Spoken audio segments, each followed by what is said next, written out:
Welcome back, everyone. 7 o'clock on your Sunday morning. Thanks for starting your weekend with us here on 13 Sunrise. I'm Matthew Foltz alongside Rob Ellis, who's in for Lindsay this weekend. And boy, it's been a great weekend so far weather-wise. It has. I mean, we started out on the colder side for sure, but it has been nice that the story has been wait for the warm-up, wait for the warm-up.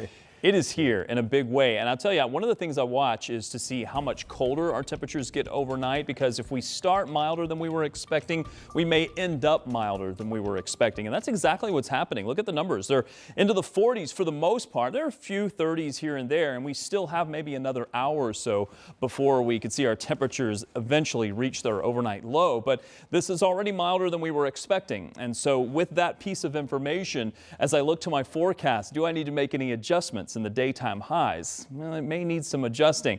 Here's the main reason why. And when we get a day like this where you have these strong southwest winds, that's really the reason we're warming up.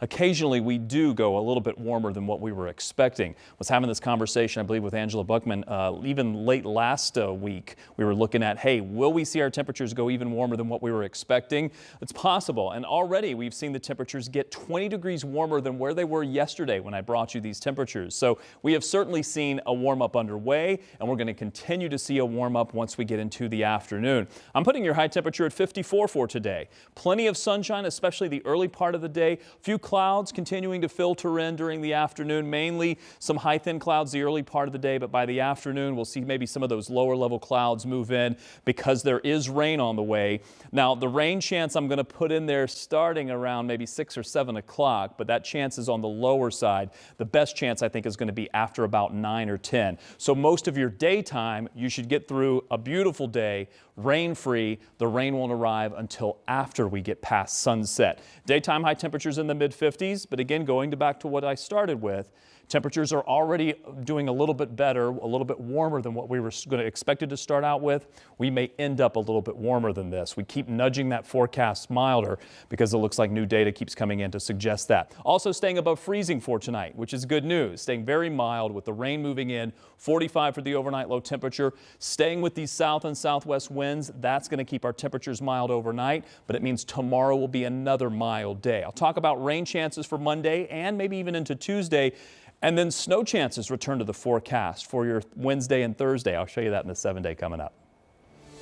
We'll see you then, Rob. We start this morning with new developments. Metro police say a man is dead after being struck by a car earlier this morning in downtown Indy. Police say the crash happened near 10th in Illinois sometime before 4 this morning. At the scene, we could see a sedan with the front bumper damaged. There was also clothing and debris scattered around the intersection.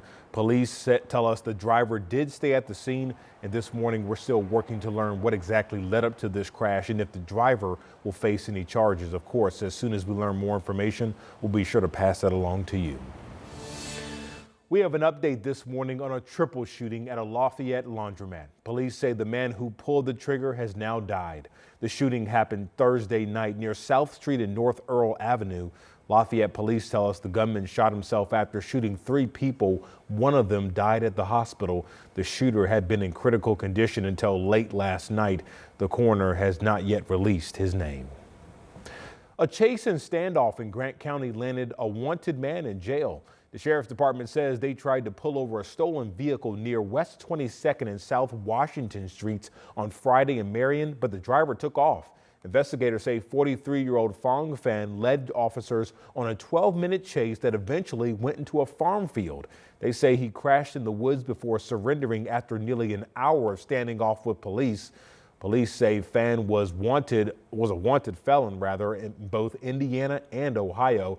He now faces multiple charges, including auto theft and resisting police. The civil trial for Indiana's former Attorney General Curtis Hill starts tomorrow. He is facing sexual misconduct allegations. While in office, Hill was suspended from practicing law for 30 days. He was accused of groping multiple women at a party. He denies those allegations. Our partners at the Capitol Chronicle report the judge hopes to have the jury seated by lunchtime tomorrow, with opening statements to follow in the afternoon. And of course, 13 News will be there in the courtroom and bring you the latest updates both on air and online at WTHR.com. Well, you're taking a live look over Lucas Oil Stadium as the Big Ten championship game between Oregon and Penn State has wrapped up here in Indy. Oregon stays undefeated so far this season, winning 45-37. And this was more than a game for the city of Indianapolis. It was a chance to welcome thousands of visitors from across the country. Our Mayor Marina Silva spoke with fans last night who packed downtown Indy for the big night. Fans from all over the country came to Indianapolis to cheer on the top two teams in the Big Ten. They packed bars, restaurants, and the Indiana Convention Center. Scott Wines came to Indianapolis from Houston. He's a third-generation Oregon graduate. Well, I followed the Ducks as long as I can remember, since I was a little kid. And so anytime there's an opportunity to watch them play, I'm there. Before the game, he spent the afternoon at Hangars with other Duck fans. This is the first time Oregon has played in the Big Ten championship game. First season the school's been in the Big Ten. But Indy is no stranger to the big game. We've hosted the championship since 2011. Indianapolis is a great city. Been here a lot of times for business, so just enjoy being here. Easy city to navigate. At the Convention Center, Fan Fest had bands, activities, food, and drinks. Indy Sports Corp says it wanted to go all out for a new group of fans.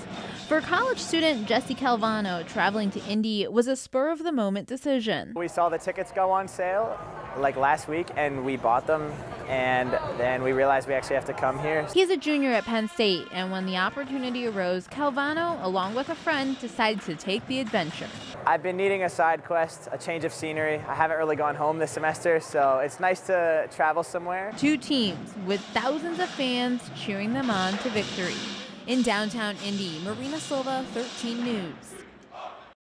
Lots of excitement here in Indy. Now we look ahead to college football selection show, which takes place later today at noon. That's when we find out where IU and Notre Dame land in the playoffs. In Morrisville this weekend, a Christmas tradition went on as planned despite apparent vandalism last week. On Thanksgiving night, 11 of 20 Christmas trees were damaged, which were on display for the town's Victorian Christmas celebration. All of those have now been replaced and repaired. This is the 35th year for the event, which helps raise money to help families in need. 20 local businesses and organizations decorate trees at Pioneer Park, and the community says it's a fun way to just join together and help celebrate the holidays. Being such a small community, so nice because a lot of us went to high school together and we all kind of know each other. Supporting small businesses is just so nice, and just having that tight-knit community is really just such a joy, and especially around the Christmas time. As for the vandalized trees, still no word yet on arrests from Morrisville police.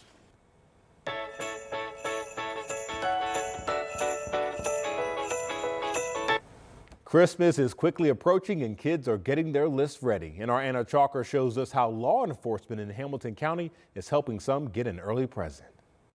Justin Jefferson, he's my favorite player. Is it? On Kyler Williams' Christmas list, trading cards, a hoverboard, and new football. Anything else you can think of?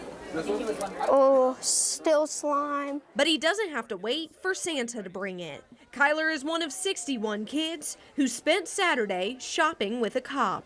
Really happy and feel like I'm gonna have so much fun today already. It's all through Shop for Kids, an organization that brings together Indiana State Police and several Hamilton County agencies to help families buy Christmas presents. Started with 10 families, $100 a piece.